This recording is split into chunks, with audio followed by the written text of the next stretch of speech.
algo así como quien quiera o quien desee conocer España debe obligatoriamente viajar a América, ¿no? Y eso tiene algo de cierto. Al final, nuestra historia como país pues está íntimamente ligada a lo que sucedió allá, y algunas de nuestras dinámicas las hemos exportado e importado de allá, ¿no? Por eso me parece importante recalcar todo ese bagaje de un embajador que conoce bien, digamos, nuestra idiosincrasia, por así decirlo. Por cierto, muchas gracias a Saltatrenes, bonito nombre. Goida para ti. A ver que pongo el Goida.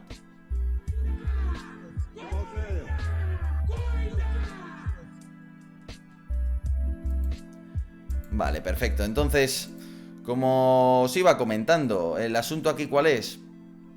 Que el caballero pues nos vino a hablar fundamentalmente de su visión personal, todo esto a título personal, pero bueno, a título personal, pero no deja de ser un embajador con lo que tiene un valor intrínseco. Entonces nos vino a hablar básicamente de cómo veían los japoneses, digamos, las últimas décadas, en qué punto estamos y de qué nos habló más, con diferencia de China. El embajador japonés, si de algo habló, fue de China. Y de las relaciones bilaterales con España, poquito. Lo cual es interesante, ¿no? Al fin y al cabo su trabajo no es tanto China como España. Aunque obviamente hablar a los españoles de China está dentro de su trabajo. ¿Qué preguntas o qué claves diría que nos dio? Como os digo, vais a tener un artículo en Political Room con todo lo que comentó, porque comentó varias cosas. Detalles que yo desconocía. En 2022, lo comentamos en este canal para los que lo siguierais, en el programa El Vistazo.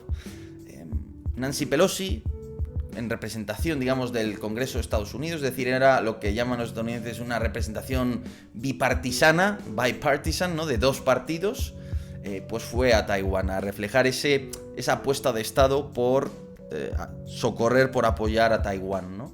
Y eso dio lugar a toda una respuesta típica, ¿no?, de las autoridades chinas mediante la celebración de unos notables ejercicios militares con fuego real alrededor de la isla de Formosa. Durante esos ejercicios se lanzaron 9 misiles balísticos alrededor de Taiwán. 9 misiles, ¿vale? Una cifra, bueno, a todas luces interesante, importante. Lo que yo no sabía es que de esos 9 misiles, 5, más de la mitad, cayeron en aguas japonesas. Porque ya sabéis que están las islas Senkaku, no sé si las llaman Daiju los chinos, pero bueno, uso el nombre japonés, Senkaku. Islas que, bueno, pues históricamente han pertenecido más bien a Japón, aunque China las ha reclamado a partir de los años 70. Pero bueno, históricamente se ha asociado a Japón fundamentalmente. De hecho, incluso había población japonesa, aunque ya no la hay. Y claro, parte de los misiles cayeron en aguas japonesas. Calculado el movimiento por parte de China, no lo tengo claro.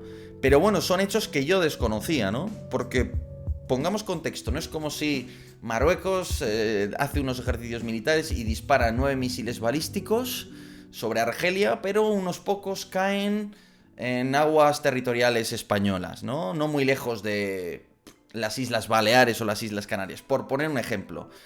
Lógicamente eso tiene una interpretación, ¿no? Recordemos además, este es un dato que yo os he dado alguna vez, que al final en España no tenemos a la China y no estamos tan pendientes de lo que sucede allá, pero los japoneses en 2012, justamente cuando tuvieron un litigio con los chinos, y siguen teniéndolos, ¿no?, entre los guardacostas chinos, los buques de pescadores japoneses, bueno, pues todo eso en torno a las islas Senkaku, China aplicó sanciones comerciales a las tierras raras, es decir, le limitó a Japón la recepción de un mineral, de un grupo de minerales, mejor dicho, que son fundamentales para la producción industrial de Japón, que Japón es un poco como Alemania, es un país que vive de la exportación de productos de alta gama.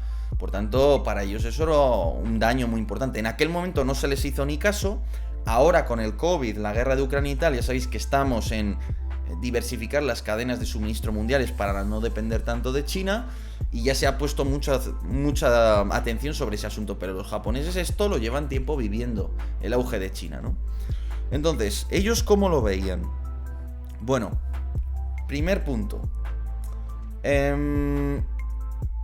Estados Unidos, claro, ahí el embajador nos dio la posición oficial, ¿no? Para ellos, gane Trump o gane Biden o gane quien gane, eso es una alianza estratégica, un pacto de Estado en el que confían esté quien esté en la Casa Blanca, ¿vale? Luego ya igual tiene otra opinión personal, ¿no? Dada la senectud de los dirigentes que va a tener Estados Unidos, ¿no? Pero bueno, esa era la posición oficial, tiene sentido. Con respecto a Ucrania, ¿no? Hubo quien indagó en el turno de preguntas para meter ahí un poco el dedo en la llaga y decir, bueno, ¿qué se le ha perdido a Japón en Ucrania? Por así decirlo, ¿no? ¿Qué le importa a Japón lo que sucede en Ucrania? ¿Por qué se ha posicionado, ¿no?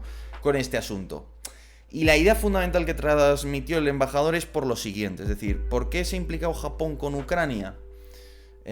Fundamentalmente, hombre, tiene algo de que ve un paralelismo, ¿no? Con Rusia, Ucrania, China, Taiwán, lógicamente, pero sobre todo porque ellos consideran que hay un orden internacional instaurado por Estados Unidos fundamentalmente, un orden con una serie de reglas que consideramos el derecho internacional más elemental, y consideran que hay que mantener la solidez de ese sistema, ¿no? Con una serie de principios. Una serie de principios que, bueno, pues a Japón preocupa que, digamos, falte, que viole China, ¿no? Porque al final a Japón lo que haga Estados Unidos pues no le importa tanto porque no es una amenaza para ellos, pero China sí lo es, ¿no? Y ya sabéis que, bueno, os lo voy a poner, la famosa Nine Dash Line, ¿no? Básicamente. Entonces, vale, para un resumen rápido, ¿vale? Si tú, ¿hasta dónde llegan las aguas españolas? ¿Hasta dónde llegan las aguas marroquíes? La zona económica exclusiva, el mar territorial, en fin, tu soberanía sobre unas aguas. ¿Hasta dónde pueden llegar, por así decirlo? Bueno, pues, perdonad que os quiero aquí poner un mapa que tenga una buena resolución, ¿vale? Entonces, ¿qué pasa? Que los chinos, esta es la famosa línea de los 9 puntos. Son 9 guiones, ¿no? Que marcan una especie de mar territorial que se quiere apropiar China, ¿no? Porque este es el mar del sur de China. ¿Qué pasa aquí? Vamos a ver, en derecho internacional del mar, en el derecho habitual, lo que se hace es medir a partir de la costa, ¿no? Entonces a ti se te dice, por ejemplo, yo soy Filipinas, ¿no? Entonces tengo aquí mi costa, pues a partir de la costa que eran 24 millas de mar territorial, ahí os lo he dibujado, ¿no? Por tanto llega hasta aquí. Vale, luego la zona económica exclusiva creo que eran 200 y pico millas, que te dan derechos económicos de explotación fundamentalmente, ¿no? Y eso pues llega hasta aquí, ¿no? Y si hay una costa suficientemente cercana, pues se queda en el punto intermedio, ¿no? A partir de la línea costera, ¿no? Por ejemplo.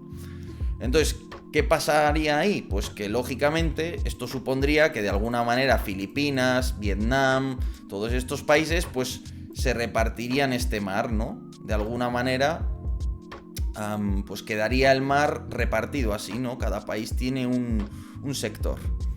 ¿Qué pasa? Que lo que China dice es no. Lo nuestro es la línea de los 9 puntos. Es decir, lo nuestro es todo el mar.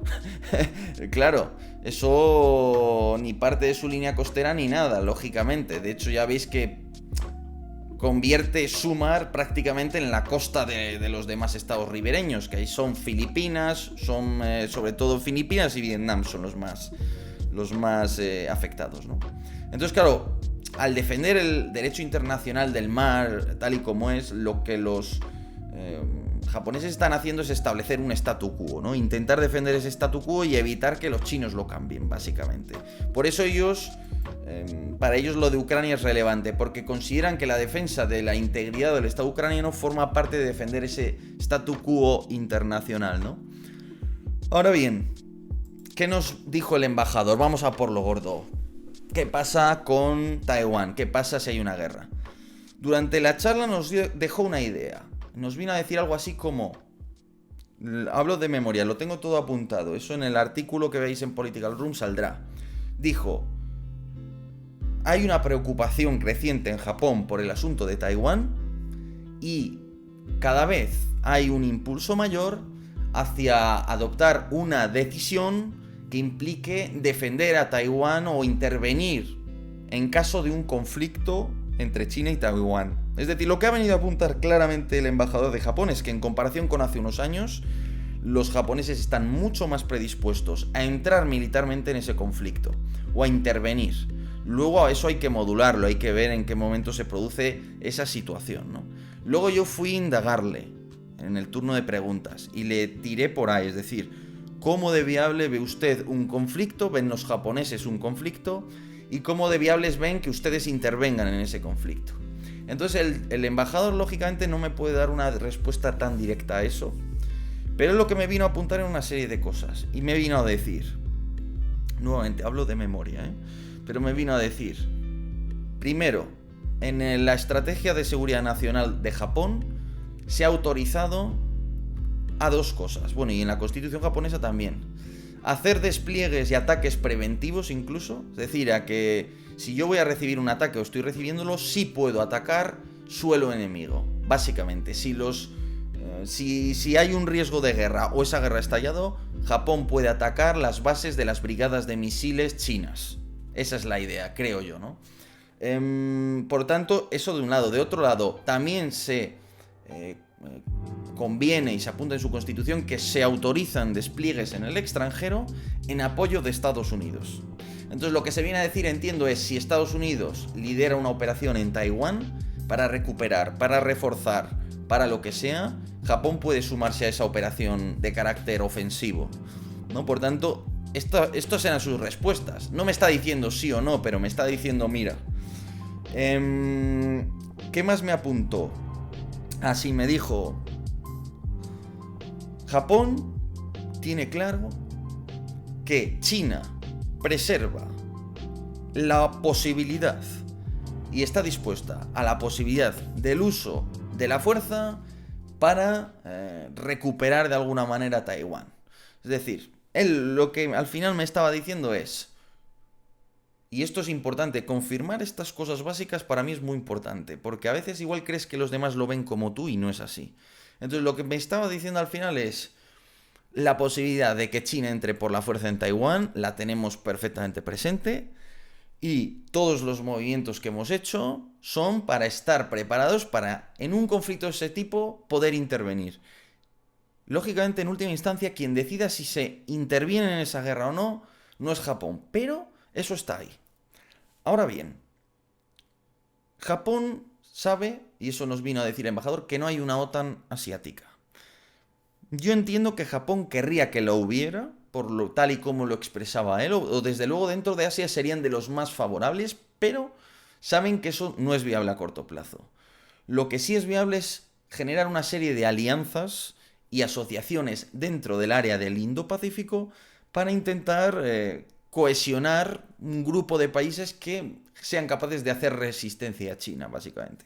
De ahí pues que apoye toda una serie bueno, pues ya sabéis que hay una serie de iniciativas, el Quad y el AUKUS, quizás son las más famosas, pero hay muchas otras, ¿no? Por tanto, hasta ahí, digamos, voy a beber un poquito.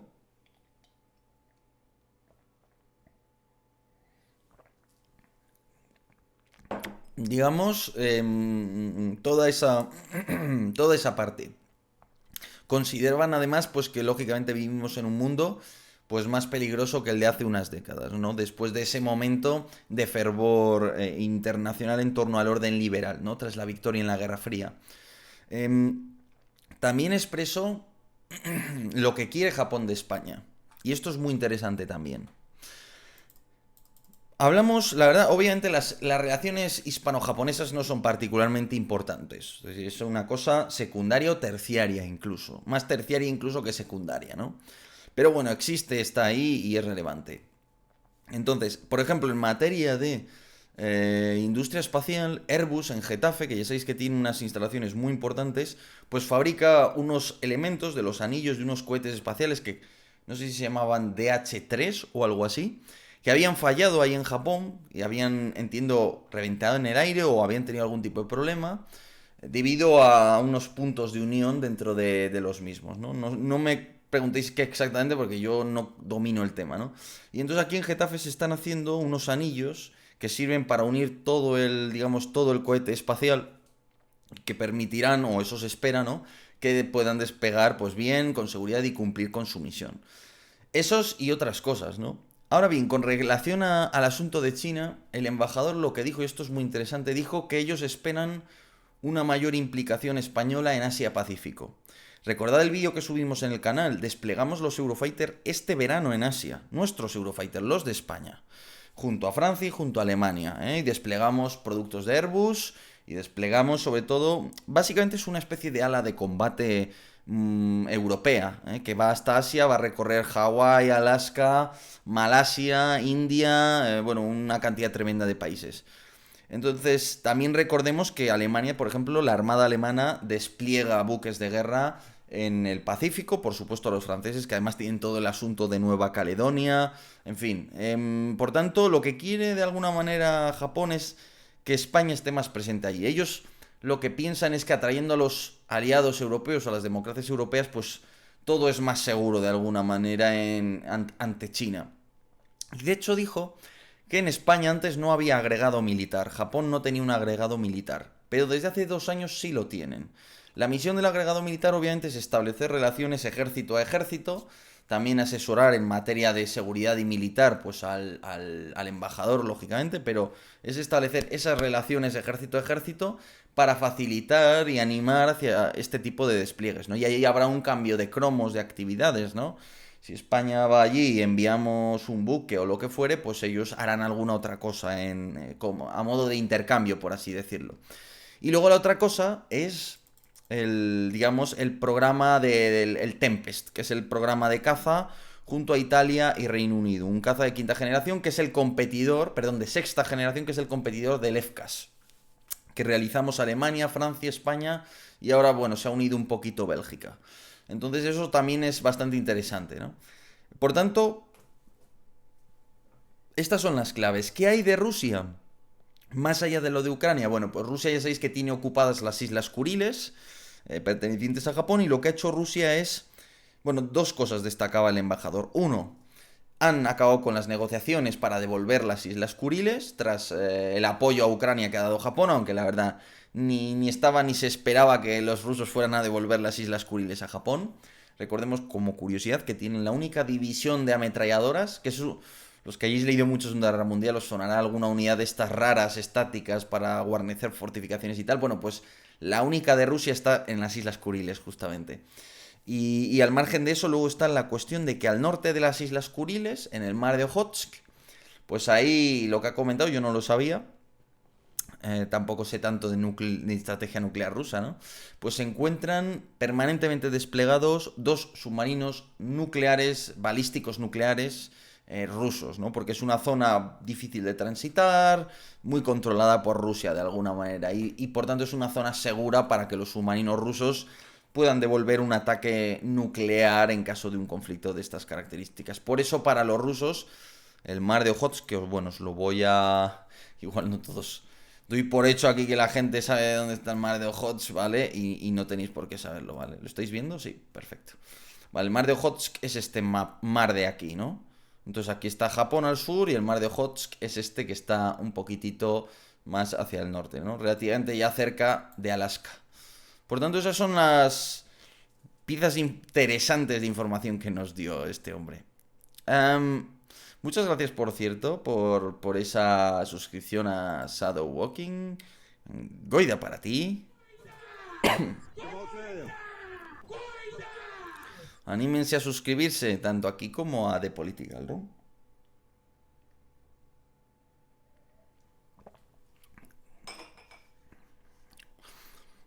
Mestize dice, ¿la neutralidad frente a lo que haga China en Taiwán no le iría mejor a Japón? No, no, no, no. A ver, supongo que todo es discutible, ¿no? Pero tenéis que tener en cuenta que, para empezar, los japoneses y los chinos se desprecian mutuamente.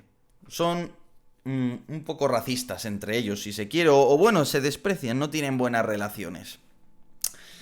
Encima Japón es... el recuerdo de Japón como un país imperialista que ocupó China está en la mente de China aún. Y en ese sentido puede haber una especie de revanchismo. Aparte de que son países incompatibles, por así decirlo. Tienen muy malas relaciones. Entonces, ¿qué teme Japón? Que caiga Taiwán y después qué va a pasar, ¿no? Y teme además que Estados Unidos salga en algún momento de la ecuación y que eso pues les deje tirados, vamos a decirlo así, no ante una China que para ellos pues supone una amenaza existencial, básicamente. O sea, yo entiendo que los japoneses tienen miedo de... O sea, ellos lo que quieren es contengamos a China. Porque si China se apodera de toda esta región, nos van a someter de alguna manera. Y yo creo que los chinos, si pudieran, obviamente someterían, yo creo, a toda la región de alguna manera. No sé si se atreverían a hacerlo siempre por la vía militar, pero creo que no sería una herramienta a la que le hicieran ascos, ¿no? Y luego, yo creo que la concepción o el modo en que los chinos intentarían tratar de mantener el control de toda esa esfera de influencia es de alguna manera similar a la del imperio. Es decir, incluso la línea de los 7 puntos tiene algo de ese modo de razonar de los chinos. Es decir, lo que hacen los chinos en esta línea de los 9 puntos, perdón, es con sus guardacostas y tal, y colocando fortificaciones en las islas. El embajador así lo dijo. Están fortificando, creando fortalezas marítimas, punto. Los chinos. Entonces, yo creo que la idea sería... Ellos te lo van por política de hechos consumados, apropiándose de toda esta zona, ¿no? Y los países, ¿por qué se atreven a contestarle a China cuando dependen comercialmente? ¿Y por qué se atreven a contestarle toda esta zona que se apropia a China? Pues porque saben que hay un Estados Unidos detrás y que China aún no ha destruido ese statu quo, incluso ese estatus en el que China es inferior militarmente a Estados Unidos, ¿no? Por eso Japón, Filipinas se atreven aún a enfrentarse a China por esto. Ahora bien, ¿qué pasa si un día no está Estados Unidos o si no tiene voluntad de intervenir, ¿no? Ese es el miedo de Japón. Por eso ellos ven a Taiwán como un candado. Es decir, Taiwán es como la cerradura que permite tener a China contenida. Si esa cerradura se rompe, la rompen los chinos, es muy probable que logren expandir, verter su fuerza por todo el resto de Asia-Pacífico, de toda la región, ¿no? Y ahí pues es cuando Japón quedaría a merced de China, porque es un país mucho más pequeño que no puede al final competir con ese gigante. O al menos así lo interpreto yo, ojo. Que por cierto, ya se está haciendo de noche, voy a encender aquí un foco, que si no... A ver...